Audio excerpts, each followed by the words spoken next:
Sidang kasus penembakan bos rental yang terjadi di Tangerang pada Januari lalu digelar di Pengadilan Militer Jakarta Timur Selasa pagi.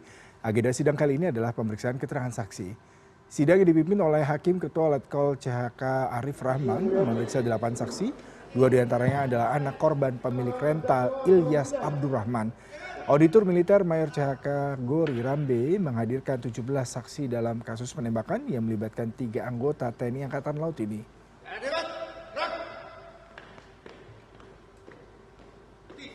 Informasi terkini terkait sidang tersebut dengan produser lapangan CNN Indonesia Irin Wardani. Selamat siang Irin, ada 8 saksi yang dihadirkan sejak jam 9 pagi tadi. Persidangan secara maraton terus dilakukan.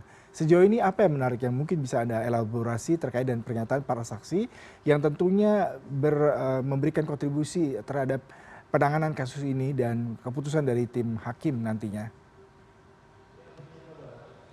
Iya, selamat pagi Yuda. Memang hari ini agendanya adalah pemeriksaan 8 orang saksi walaupun tadi pagi sebelum sidang dimulai ada 17 saksi yang hadir untuk diminta sumpahnya karena 17 saksi ini yang akan dimintai keterangan. Namun untuk agenda sidang kali ini akan berencananya akan diperiksa 6 sampai 8 orang saksi. 17 saksi yang diminta sumpahnya salah satunya merupakan Kompol Arif Nasaruddin yang adalah Kasat Reskrim Polresta Tangerang yang juga tadi hadir diminta sumpahnya. Sedangkan saksi-saksi yang hadir dan sudah terkonfirmasi akan memberikan kesaksiannya 8 orang tadi bisa saya bacakan adalah Agam Muhammad Nasaruddin yang merupakan putra bos rental, Rizky Agam Syahputra yang juga merupakan putra dari bos rental yang juga sekaligus korban meninggal dunia Ilyas Abdurrahman. Kemudian ada Muhammad Isra, Samsul Bahri. Yuda, ini Samsul Bahri ada 3 orang dengan nama alias Samsul Bahri Acung, Samsul Bahri alias Jenggot, Samsul Bahri alias Agus, Aidar Ajri dan Agus Zimi. Mereka ke-8 orang ini yang akan dimintai keterangannya atau kesaksiannya pada hari ini di Pengadilan Militer 28 Jakarta Timur. Dan Yuda, saat ini masih berlangsung dimintai keterangan 2 orang yaitu Agam Muhammad Nasaruddin dan Rizky Agam Syahputra yang merupakan kakak adik dan anak dari Ilyas yang merupakan korban meninggal dunia dari aksi tembak yang dilakukan oleh ketiga anggota TNI Angkatan Laut yang terjadi pada bulan Januari lalu, Yuda. Dan memang keduanya tadi menceritakan dari awal kronologis hilangnya kendaraan mereka yang disewa oleh salah satu pelaku juga yang merupakan pelaku sipil yang bernama Hendrik seperti itu, dan juga mereka menceritakan pada kejadian proses penembakan di KM 45 dan juga tadi salah satu saksi yaitu Rizky Agam Syahputra sempat memperagakan bagaimana cara salah satu terdakwa yang melakukan penembakan itu bagaimana dia melakukan penembakan dan juga gestur badan terdakwa sendiri ketika melakukan penembakan yang menembak sampai 5 kali tembakan dan apa yang dia rasakan dan dia lihat.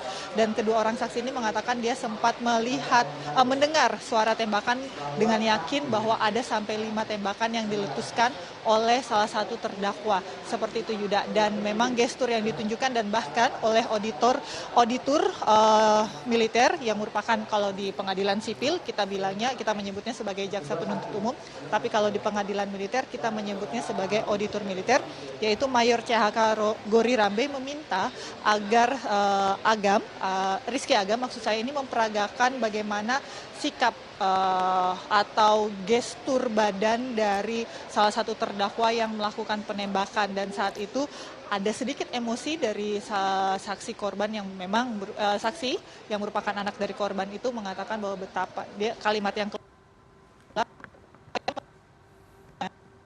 dengan sambil mengisap rokok dan melakukan tembakan ke arah ayahnya seperti itu ke arah Ilyas, dan kemudian santai berjalan pada saat melakukan penembakan. Dan saksi kemudian agak sedikit emosi dan mengatakan kepada hakim betapa tidak manusiawinya ketiga korban ini, pelaku penembakan ini ketika melakukan eksekusi atau penembakan kepada ayahnya seperti itu yang menyebabkan ayahnya meninggal dunia di dalam salah satu minimarket di kilometer 45 Kota Tangerang seperti itu, Yuda. Dan tadi saat ini prosesnya ketika persidangan berlangsung para saksi ditanya dulu oleh auditor, sekali lagi auditor militer ini adalah jaksa penuntut umum yang biasa kita kenal jika di pengadilan sipil. Ditanya juga prosesnya seperti apa, bagaimana jalannya proses mereka mencari kendaraan mereka yang hilang, dan apakah mereka tahu bahwa ketiga orang ini adalah anggota militer seperti itu atau anggota TNI. Kemudian juga ditanya oleh hakim seperti itu, dan saat ini sedang ditanya oleh kuasa hukum dari ketiga terdakwa seperti itu. Dan tadi sebelum kuasa hukum dari ketiga terdakwa ini mengajukan pertanyaan kepada para saksi, kedua saksi ini yang merupakan saksi pertama, ini mereka meminta izin kepada para hakim untuk ketiga terdakwa ini melakukan atau mengucapkan permintaan maaf, dan hakim memang mengizinkan, tapi nanti dilakukan setelah proses tanya jawab selesai atau pemeriksaan saksi ini selesai, karena memang ini adalah pertemuan pertama di persidangan, dimintai keterangan saksi korban, yang merupakan anak korban maksud saya, dan juga ketiga terdakwa seperti ini.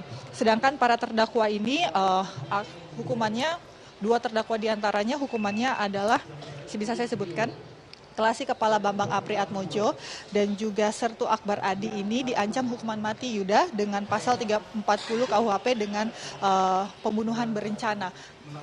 Sempat kami bertanya-tanya juga kenapa kemudian ditetapkan pasal pembunuhan berencana, pasal 340 KUHP, karena memang ada jeda, Yuda, yang dikatakan oleh auditor, ada jeda sebenarnya ketiga terdakwa ini bisa memikirkan ulang, ada waktu memikirkan ulang ketika mereka bertikai atau berseteru dalam proses mobil ini seperti itu. Seperti yang kita tahu, ini adalah mobil rental yang dimiliki oleh Ilyas, kemudian dijual lagi oleh salah satu pelaku sipil, dijual kepada salah satu pelaku yaitu Kelasi Kepala Bambang Apriatmodjo dan juga Sertu Akbar Adli, dan kemudian Sertu Rasim ini adalah dianggap sebagai penadah karena dialah yang membayar mobil tersebut seperti itu, dan melakukan dan dianggap sebagai hak miliknya.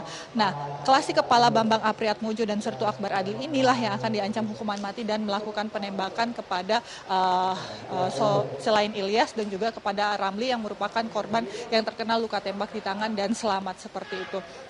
Keduanya dianggap sebenarnya memiliki waktu untuk tidak melakukan penembakan, karena setelah berseteru di lokasi pertama, kemudian mereka dalam proses perjalanan korban-korban ini kemudian melapor ke Polsek Tangerang, Kota Tangerang, kemudian tidak digubris oleh polisi di Polsek Tangerang sendiri, dan mereka kemudian bertemu lagi, melakukan pencarian lagi dan bertemu lagi di kilometer 45, dan disitulah proses penembakan terjadi.